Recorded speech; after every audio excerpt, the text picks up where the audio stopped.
hello आजको तरकारी कुरिलो asparagus दाल already ready भयो यहाँ दाची रेडी छ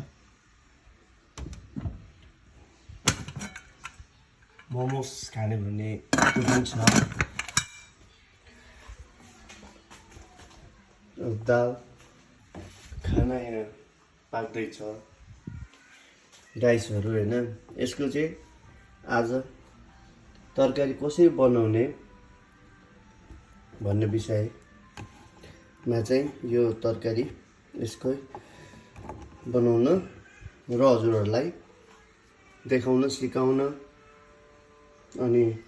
फलो सब्स्क्राइब लाइक शेयर गर्न अनुरोध गरेको छु स्टे ट्युन हेर्नुहोस् यसमा तामा पनि आइसकिसक्यो एकदम जुलियन कट छ हाम्रो कडाई तात्दैछ स्टे ट्युन अनसल्टेड बटर यसमा भइसक्यो बटरलाई पिगालौँ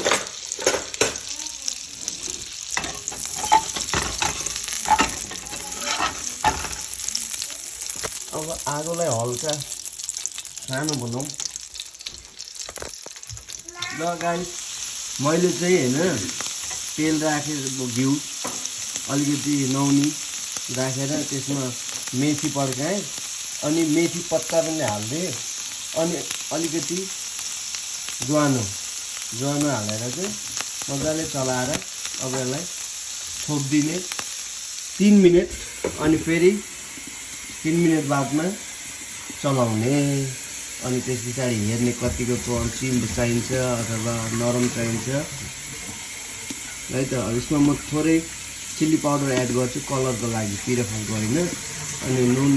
तपाईले आफ्नो स्वाद अनुसारले नुन पिरो राख्नु होला सँगसँगै अब सबै कुरा पाक्दै जाँदाखेरि अचारका लागि चाहिँ हैन टिम्बुर अलिकति टिम्बुर यहाँ ओखलीमा अनि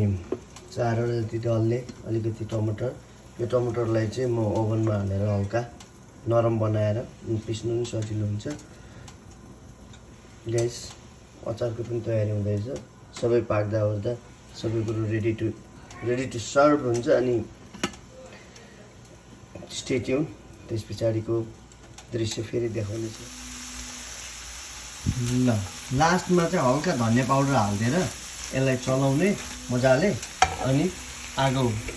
बन्द अनि यसलाई छोपेर राख्ने अहिले खाने बेलामा टक्क सबै कुरा रेडी भएपछि निकाल्ने सर्भ गर्ने ल गाइस हाम्रो चाहिँ खाना बनेर रेडी भएको छ हैन अचार तामाको अलिकति मुला अन्डा दाची दाल है त हजुरहरूलाई कस्तो लाग्यो खाना टेस्ट गरेर बताउनु होला मलाई